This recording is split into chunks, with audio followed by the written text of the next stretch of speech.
question, Nasser, and it's a hard thing. Everybody feels a lot of stress every day. And so if you're feeling stress, it's completely normal. Everybody feels more stressed right now. So some things you can do, you can exercise, you can go outside, you can listen to music, you can talk to somebody. Find somebody you can talk to. Maybe it's a teacher, maybe it's your brother, your sister, a friend, just somebody. Find somebody you can talk to, somebody who'll listen to you. Also, I would stay in touch with your friends if you can. If you have a phone or if you have some way to be with your friends online, all that stuff's really important. Even though you're at home alone, figure out a way to have contact with people every day. Somehow, every day, try to have some contact with other people because that will help. But there's no one thing, and some days will be worse than others, and then the next day will be a little bit better. Yeah, and I'd add, it's, when you pick up the phone. I think it's interesting, a lot of our communications now are by Snapchat or by text and so forth. So calling someone, which I know a lot of the students out there probably don't do very often, is a really wonderful way to connect to people. And I've enjoyed reconnecting with some old friends of mine, and it's been a good excuse to give people a call. So it's just a small idea for you. Okay. Jordanis, who's a 7th grader in Providence, asks, will the next school year be normal? What is the new normal? Yes, exactly. So it depends what we mean by normal. It's not going to be the way it was last year, because we all have to do things a little differently because of the virus. You'll be going back to school, I hope. The plan is, if everything goes according to the way it is now, you'll be able to go back to school. But we will have to be washing our hands a lot more. We might have to make some changes to the way we have lunch or breakfast in school. Probably have to spread out a little bit more in the classroom, fewer kids per classroom. You may have to wear a mask. Your teachers might have to have masks on. We're going to have to clean your school much more every single day, multiple times through the day. So I think of this, it's almost like a dance. It's like we have to dance with this virus. It's a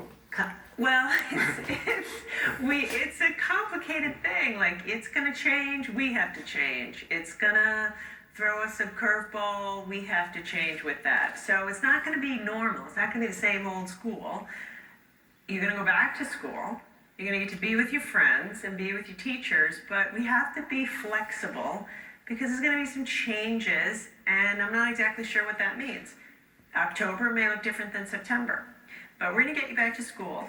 It's going to be fun. You're going to learn, and we're going to do our best to get through it.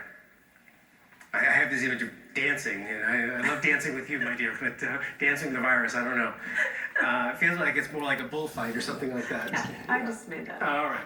Giselle, who's a 12th grader, a senior in Pawtucket, asks a really important question. What are you going to do? What are we going to do for the important class of 2020? Yeah. I feel bad for the class of 2020, I have to say. This totally stinks. This is not the senior year that anybody wanted. I've been hearing from lots of kids some kids were going to be captain of the sports team, or you were going to have a banquet at the end of the school year, or an honor society event, or graduation, or end of year parties. And unfortunately, most of that is not going to be able to happen in the way you thought it was going to happen. That's the bad news. Here's the good news. We're going to come up with new ways to have fun and celebrate you and let you be with your friends in ways that are safe. It's going to be in smaller groups. And we're going to celebrate you. And we're going to have a good time doing it. And we're going to create memories. Your graduation and your senior year is going to be different than kids before you and kids after you. It's going to be yours. It'll be your own. You'll have your own memories. You can tell your kids and grandkids about it years to come, about the class of 2020.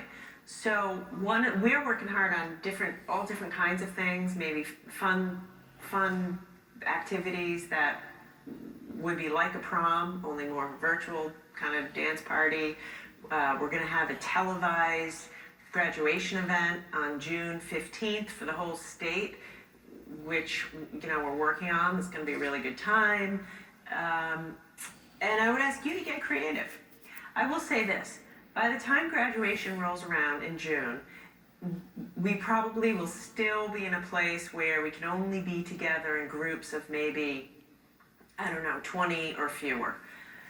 So you can be together with your friends more than you are now, but definitely not in big groups. So we're gonna have to get creative, and I'll rely on you for some good ideas. And the most important thing is, really recognizing the tremendous accomplishments that, all of the members of the graduating class of 2020, have. Like this, that's the most important thing. And we'll find ways to celebrate that, but it will always want to recognize the great hard work of the students and the educators who made that possible, for 12 or 13 years of schooling. So, it's a big thing. Speaking of, Bridget, who is a 12th grader, also a senior in Newport, asks, how are you working with the college presidents around Rhode Island to make a plan to bring college students back on campus safely in the fall? Yeah, really good question. Because we do want college to be able to come back in the fall safely, though, as you said. So here's what I'm doing. I have asked all of the college presidents at all 20 colleges in Rhode Island to submit to me their plans for how they can safely reopen in the fall. We're going to give them time to work on it. I think we gave them, 5 or 6 weeks or more to develop their plan. We gave them guidelines for what a safe plan has to look like. And then they're going to come back to us and we will work with them. We'll have the Department of Health and our doctors and experts work with them to get that plan in shape over the summer so that in the fall, hopefully, they'll be able to allow students to come back. So what will it look like? There'll be more cleaning, more testing, mask wearing, probably not big lecture halls where everybody, 300-400 kids sit together in a lecture hall at one time. So the good news is we have several months to plan for it, and we're doing that. And our hope is to give you a chance to go to college in the fall and have a, normal experience. So Elijah, who's a 11th grader in Barrington, states first, some states are reopening the economy and society more broadly in the upcoming weeks, but they're facing major backlash for their actions. So do you plan on opening up Rhode Island to help the economy and open up society, or play it safe and avoid this backlash? So Elijah's joined the political press corps on this one, so maybe WPRI can pick him up soon. But It's a good question. It's a tough one, Elijah. I am going to open the economy. It is my plan to start reopening the economy on May 9th, assuming between now and May 9th everybody stays at home and the virus keeps going down. And then when we reopen it on May 9th, it's going to be one step at a time. So we will allow a little bit more commerce.